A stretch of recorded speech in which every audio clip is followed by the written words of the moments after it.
Welcome to part 1 of my Mutant Telepath tier list. We have a sum total of 23 mutants spread across 4 different categories: unmatched, top tier, mid tier, and low tier. Preface before we get into it, obviously there's going to be contention to some of these placements. Be cordial about it in the comments. Otherwise than that, let's get into it. Starting with unmatched. This category is built for mutant telepaths that are basically uncontestable in telepathy, outside of, other people in said category. Person I got leading the pack is Legion. Legion currently, in my opinion, has showcased the best psionic feats out of almost anybody in Marvel.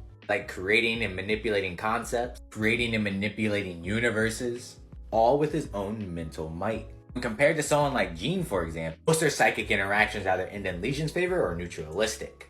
Moving on to number 2, Jean Grey. This one's pretty self-explanatory. Jean has been stated and shown to be the strongest mutant telepath in existence outside of Legion, of course. Being able to psionically affect beings like Null, Celestial, even the Phoenix. There's not many entities in Marvel that can match her telepathic might. The person we're talking about next is an exception, Nate Gray. For those 2 people I just hyped up, yeah, Nate Gray is like that. Being able to fight multiple telepaths that include Jean Grey, being able to overpower the mind of Legion at one point, merging themselves into one being. The reason Nate isn't higher despite besting the 2 people above him on the list is his lack of appearances. Legion and Jean have grown expeditiously since that initial interaction, so it's kind of hard to gauge what they would compare to currently.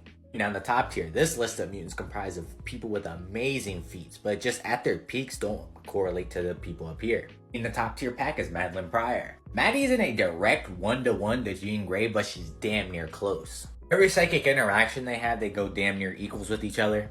And even currently, Madeline's capable of putting Jean Grey into psychic illusions. Eventually, she always falls short. Jean does end up besting her one way or another. Finally, for this video, we got Exodus. This man's basically been through the whole psychic gauntlet. Fought Nate Gray, Rachel Summers, Jean, and Xavier. Only reason he's not leading the pack is because his powers are based off confidence, so you can catch him lacking in the right circumstances. Keep your eyes open for part 2. Welcome to part 2 of the Mutant Telepath tier list. We left off on Exodus, so we're going to start on with Vulcan. One may say, Vulcan's not a telepath. Oh nay, he is. He's been shown to overwhelm Charles' psychic might, not just once, but twice. And mind you, Vulcan stole his mind back from Charles here without him having a functioning one of his own. I'm pretty sure I don't need to explain why forcefully overpowering Charles Xavier with Cerebro was impressive. Next up is Cable. Cable's telepathy has improved astronomically across the years and has done things that most other telepaths can't do. Like for example, interfacing with technology. On a raw power standpoint, he was caught in a thought impenetrable bubble that was supposed to be able to contain a Charles Xavier level threat indefinitely. He was known to be able to break out of that in 3 days. Been able to contest Nate Gray and formed a link with Rachel Summers as beyond space-time. Moving on to the third person on this list, Cassandra Nova. Despite Cassandra being a terrible person, she is quite handedly one of the best telepaths mutants have. Being able to overwhelm Charles so much it almost kills him while he's using Cerebro basically threatens Emma, noting that she doesn't even have a chance against Cassandra. She broke through Jean Grey's mental defenses, instantly dominated Rachel Summers, and even at one point was stated equal to Jean Grey. Now we're on to Charles. Charles is a good baseline to explain why everyone above him is just astronomically impressive. We're talking about someone who is able to battle the Dark Phoenix across infinite planes of existence, and has fought the Phoenix Force countless times throughout the years. He's been able to infiltrate Legion's mind, overpower an amped Shadow King, while using Cerebro, he's able to enter the collective unconsciousness of the universe. And seeing Cerebro's in his base kit, he always has access to this power. You see why overpowering Charles is so impressive? This guy is a monster in his own right, meaning everyone above him is also monsters. Lastly, for this video, we got Rachel. Talking about monsters, we gotta bring up Rachel Summers. The telepath with the greatest range, as she can scan the entire multiverse in its. He's done this more time than once. In terms of raw power, Xavier notes her cyborgs are as formidable as his own.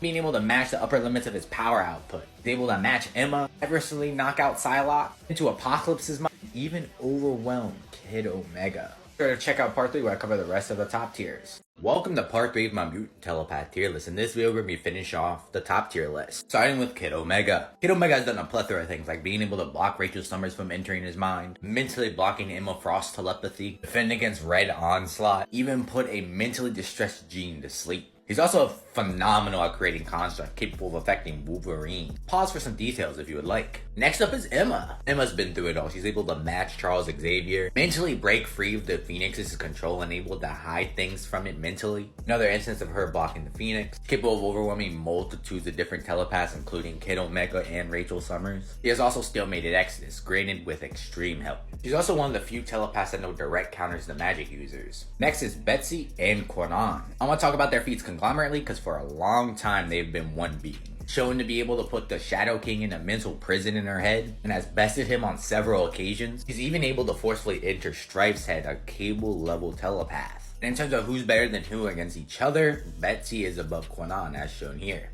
For those two, we got Felix Faust, aka the Shadow King. The Shadow King's mental prowess is so strong that he's capable of reality warping the astral realm with it, using such power to battle Xavier. And shown capable of mentally dominating Rachel Summers with the Phoenix Force, fought Psylocke a countless number of times, and even Jean Grey. Also had long-term beef with Storm, who also has high-tier telepathic resistances in her own right. Finally, it's Zandra. Hermione doesn't have a lot of telepathic showings, but the one she does definitely grants her a top-tier spot. That feat being her sending her mental essence across 2 galaxies into Charles Xavier's mind.